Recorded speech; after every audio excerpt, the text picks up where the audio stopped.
What is game-based learning and why is it different from gamification in workplace? So the game, it has specific rules. There is a specific magic circle from the game. When you play the game, you are learning something. It's really designing the game as the learning experience. When you are in the game, you are not in the real life, so you have to make decisions that affect the game. So that's different from the gamification. What is exactly the magic circle of a game? I've never heard that. Creates a barrier that whatever happens in the game doesn't affect what is outside, and the outside doesn't affect the game. You also argue that modern leaders should act like game masters. The game master needs to understand the specifics of each game and each player, because some players are explorers. They need to be more free to explore and to try things out. Do you think there is still resistance from executives that may believe that games don't belong to serious business? This element we see in the game and we see in the business every day. The most common leadership problem that you see repeatedly? When we talk about leaders, they think people think like them, or people get motivated like them. Was that just an example, or actually you have games that you go into a company and you pick up the directors and they are fighting orcs? No, we don't have orcs, but we have zombies. Oh, zombies. Okay. Yeah. Hello, Thiago. Good morning. I'm super excited to have you today here on the show. Yeah, I'm excited to be here. Thanks for the invitation. I could not help but see that you have an amazing background there full of board games. And that's because you professionally, and for those that don't know you yet, you are the CEO and founder of a company called the 𝘬𝘢𝘄 Experience. And you've built more than 70 game-based experiences impacting 70,000 people across 250 companies around 20 countries. These game-based experiences. So games is something that you and I love, apparently. So that today is going to be an amazing conversation. But you will also be a speaker at the UP conference that will be happening at Exponor, Portugal, October 15 and 16 this year. Was this a good summary of your profile? I think so. Yeah, it's a good summary. Yeah, well, I like to say that I see life as a game, and since I was 8 years old. And games now are the biggest part of my life. So that it's just board games or video games as well, or other types of games? No, I love board games, but I also play a lot of video games and card games, and everything that is a game is nice. Interesting, because I read somewhere that you describe life as a game. So when did this philosophy become more than just a metaphor for you? So when I was 8 years old, my father, I negotiated with my father. I had a pacifier, yes. So he said, okay, you give me the pacifier and I'll give you a video game. And then I negotiated with him and I got the video game and I gave him my pacifier, never used it anymore. And then after that, I've always loved games. So I started playing Master System, and then all of the video games that came after that, I started playing a lot of board games. And since then, I see life as a game. It's like if you were a character of a game all the time, and you need to really understand what's going on and increase your skills and your everything that you need to know about the challenges you have there. So you need to evolve, you need to get experience, you need to get coins to buy your stuff. So if you see life as a game, you see challenges much in a I would say lighter way, and you just face it. And that really changed when I was I would say in 2015. When I started playing escape rooms in Brazil. I was already working for big companies. I was a leader of 10 people, so I had more than 15 years experience in the corporate environment. But then I started playing escape games, and I said, okay, I can use this. I can get this, what happens in an escape game, and take this into the corporate environment with the experience that I have as a leader. And really bring those kind of experiences for trainings and team building. So that's when really the game stopped being just a game for me and started being my profession. So I started the company in 2017 in Brazil. You will be talking at Exponor about game-based learning. So what is game-based learning, and why is it different from simply using games and gamification in workplace? I think that's nice to separate the two concepts. One thing is game-based learning, the other thing is gamification. So basically, gamification, you add some game elements to things that are not games. So you have a training, you have a performance, or I know a sales team that you need to motivate. Then you can add gamification to that. It could be points, it could be badges, but these are all small stuff. When you look at gamification and you see the amount of ways you can motivate people, it's not only points and not only badges or rankings. There is a lot of different game mechanics.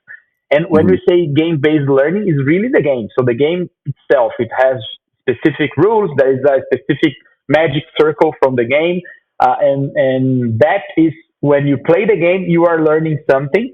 So it's not only getting a game that like those that are behind me. It's really designing the game as the learning experience. So that's game-based learning. This is something that only happens like in a specific moment of time, or could be a game that happens throughout hours, days, years, months? Usually there is a specific time, and that's basically because of the limited time we have with the customers.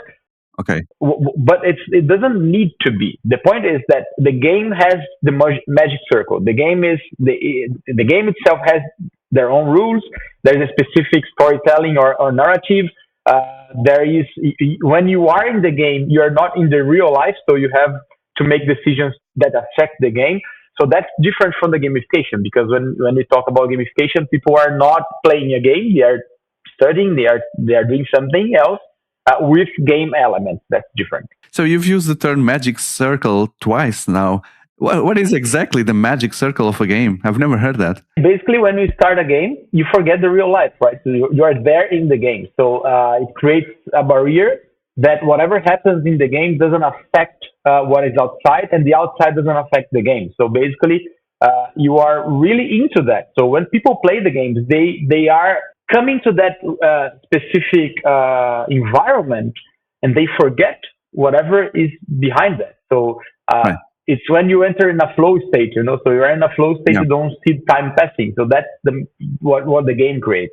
When you forget outside life, it means that you are truly immersed, right? Yeah, you're immersed. Yeah, that's it. Yeah. So you also argue that modern leaders, they should act like game masters. What does that actually look in practice? Is this beyond the game, beyond the magic circle? Game masters for role-playing games? I do, yes. They create the world, they introduce the challenges, but they are not the ones solving the problems. They're creating the problems so that the players have to solve them.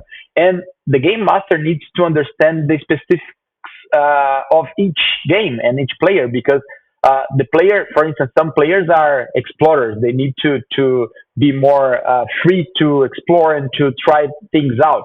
Some gamers are more competitive. They want just to beat the other players. So they need different motivations, to different, I would say, different incentives to get motivated into the game. So if you try to motivate everybody the same way, you can't. So that's why if you are a leader and you have a team, not all of them will be motivated by the same, I would say, the same stuff. You need to understand who they are, to understand each of them and know how to motivate each of them. So that's modern leadership, I would say, because the leader, the leader should create the environment and create the purpose, and make sure that the team will play together to solve the challenges you place to them. So it's more being able to read and understand the people and creating the right environment for them to do what they need to do and they want to do and they know how to do. In other words, what you're also saying is that people have different profiles, they have different drives, different ambitions. Some people like to do certain things, other different things. Yeah. Others are motivated by competitiveness. Others prefer to be on the background. So a leader must understand all these profiles and know how to interact and put people interacting with each other in the proper way. Correct? That's it. Yeah. And don't think that everybody gets motivated the same way he does, right? Or she does. Yeah. So do you also help through your company also to identify these gamer profiles? There is a test that's called the Bartol test. It's an old test that they got. Bartol, that's a guy who created this. It's a really long test with around 100 questions. And we have one now that we designed. It's a quick one, 15 questions. People can just answer them and they will be able to understand what motivates them. And that's nice if a leader wants to do that. They can use this test. It's you find 4 different profiles. So you have explorers, conquerors, competitors, and socializers. And basically, each one of them, they need something different to be motivated.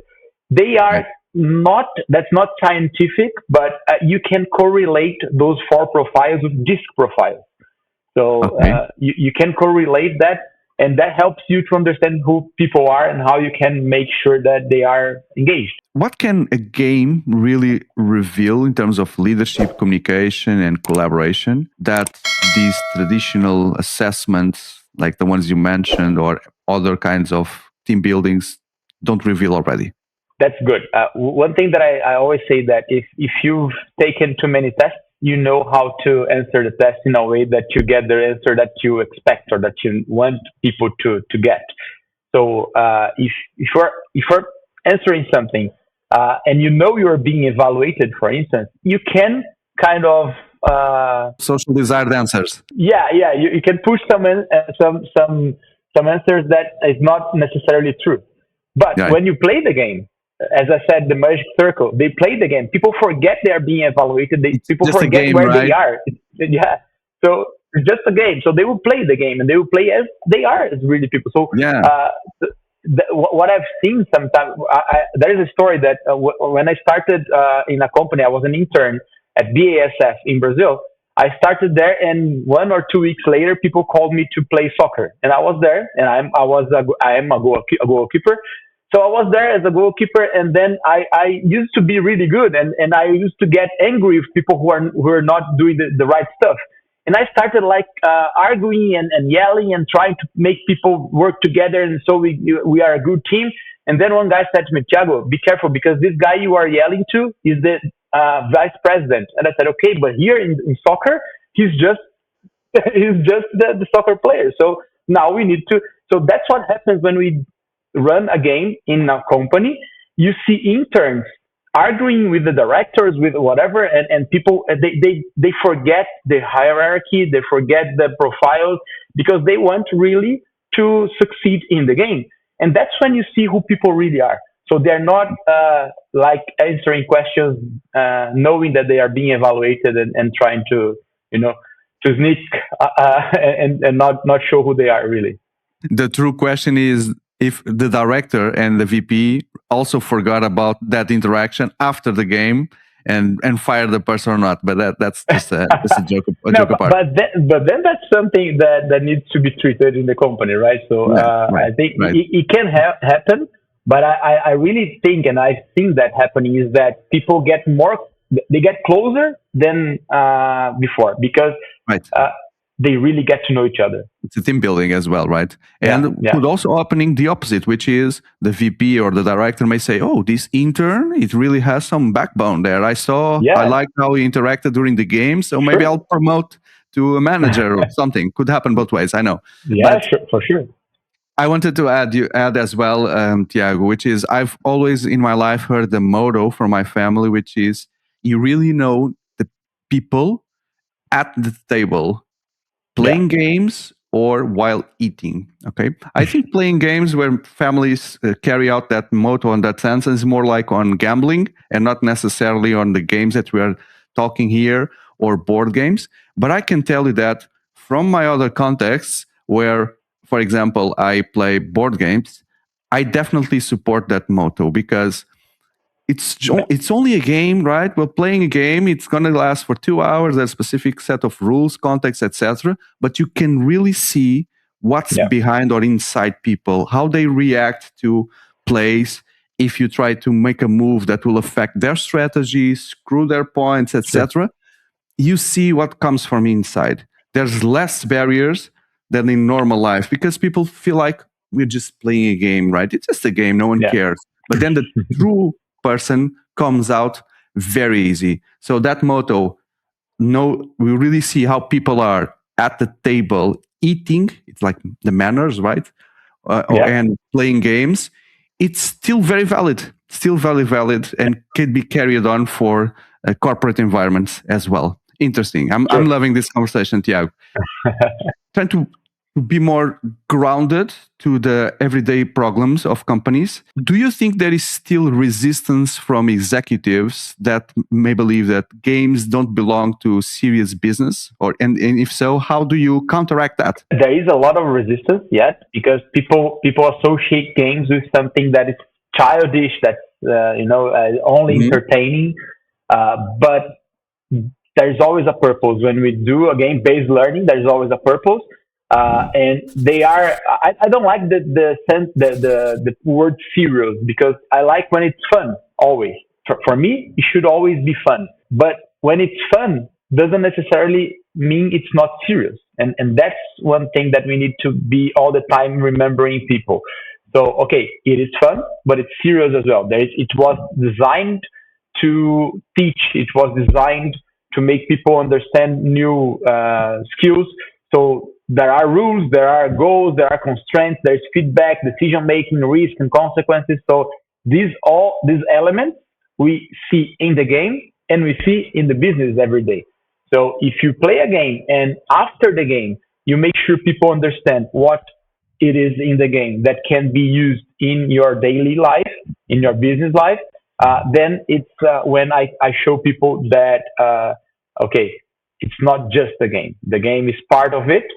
We're not just playing the game. There is a structured methodology. There is a debriefing session. There is a part where we will discuss what happened in the game and connect to real life. So that's when they see it's not just a game. So I always tell people, okay, one thing is when I say what I'm saying. The other thing is when you leave this. So let's have a demonstration session. Let's have a game. Let's really play the game. So I always try, for those ones that are more resistant, I always tell them, okay, give me 1 hour of your time. Let's play one game with their team and you see what happens. And then that's when they really see the purpose and the real use of it. Do you have like a closed catalog of games that you easily implement on companies, or you are also open to customize or design games from scratch based on the client needs? I have both. I have some games that are we call standard games, that are the games that we offer. Like if you need something for tomorrow, I can offer you, I would say 5, 6 different games. But I've created games for specific customers and really specific and technical subjects. Like I've talked about bone marrow transplant medicine with a game. So they wanted people to understand how, the salespeople to understand how they could influence the access of the medicine to specific types of customers, of patients. And then I built a board game that teach that. So that was something I had to learn in a boring way, but then the salespeople would learn by playing the game. So yeah, we can do it specifically, or we can use one of ours and just change the way we facilitate and the way we run the debriefing to connect with people, with the company's culture or whatever behaviors and skills they want to work. After so many people impacted, so many companies helped, if you had to choose the most common leadership problem that you see repeatedly, what would it be? When we talk about leaders, they think people think like them, or people get motivated like them. So that's one thing. We need to make sure that people understand that people are different. And you need to be empathetic in the way you communicate the purpose, you communicate the goals, and you put people on the right places so that they can perform better. So when you have an RPG game, you cannot ask I would say the guy who is more stealth to go there and beat the orcs. They can. So he would be the one hiding and trying to solve things in a distance. So if you ask someone to do something that is not their talent, you might get I would say a resistance. So you need to understand people. You really need to understand that. And another thing that I think it's important is that the communication on the team should be open. And sometimes people are afraid of making mistakes. People are afraid of telling their ideas because they will be judged. So if the leader is a leader that is open to mistakes, is open to be fun and to understand that you learn from mistakes and that you can try and error and you can be, that makes it easier for the team to perform because they're not afraid of being themselves, of trying things, new things. And that's something we see a lot happening nowadays. People are afraid of telling what they think because they don't know who will be judging them. When you mentioned people fighting orcs, etc., was that just an example, or actually you have games that you go into a company and you pick up the directors and they are fighting orcs? No, we don't have orcs, but we have zombies. Oh, so zombies. There's a game Okay. we have a game that is called Survivor. That is a digital version and a physical version. The digital version includes this one won a prize. It's a game-based learning conference that happens. There were 16 finalists, and we won as the best high-tech use of gamification because it's a game that is really nice. It's 5 different screens, 5 different characters. People play all together. It's a really, you have to work as a team. You have to make decisions, and those decisions will impact the end of the game. So you have up to 15 different endings. So every team that plays can get to a different ending. And it's about a zombie apocalypse where you have to organize the search for resources. So I have this one as a digital and as a physical game. So people, they are not really fighting zombies, but they are making decisions in an apocalypse environment, and that changes what the way they make decisions. It's really nice to see. And then the way we can connect what happens in the game to the company, it's amazing. Sounds very similar to Dead of Winter that you have there. Yeah, it is. It was this was the inspiration. Yes, yes. It's basically the idea of Dead of Winter, but in a way that it's easier for people who are not gamers, right? So that. Maybe one day I can talk to you about my personal experience with Dead of Winter, because they always end up in fights. You're the traitor. No, you're the traitor. No, that's if you're true. Saying that, that's because you're the traitor. Yeah, but let's save that for another conversation one day, Thiago. And just as a reminder, I've left on the video description the links for Thiago's profile and for his projects. If you are interested in following up, reaching out to Thiago, asking for some information about what he just shared, feel free to do that. Okay, as well as the link for Hub conference in 𝘎𝑗𝑎𝑟.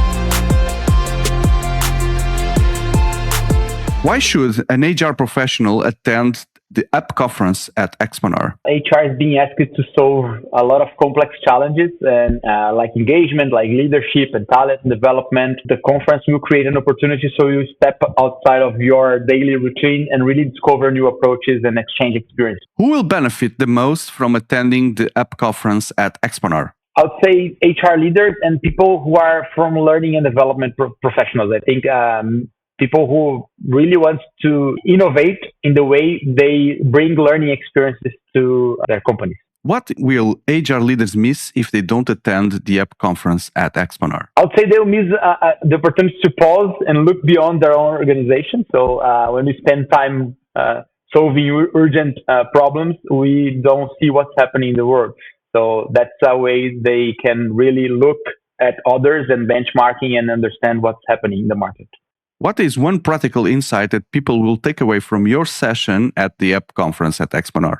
We'll have 2 sessions. One is about creative leadership and the other one is about game-based learning. So from the creative leadership, we'll talk a lot about the ways we have to motivate the team and make sure that the team is really working as the best they can, so performing the best. And during the workshop with game-based learning, they will learn how the game can really trigger really specific and good conversations about soft skills. Everyone that comes into the show, in the end, I like to ask for a recommendation. Someone that you think that has an interesting profile, project, story to be the next potential guest. Who would you like to recommend? Renato Carboni. He's in 60 and he's the responsible for the loyalty program at 60. So he knows a lot about gamification. Challenge accepted. Thank you, Thiago, and I hope that I can one day meet you in person, either at 𝘎𝑥ponor on the 15th or 16th of October, or playing one of the games that you have there on your background locally in a game store. We should organize that. Yeah. Thank you very much. Enjoy your day. Thank you. Thank you for the invitation. Goodbye.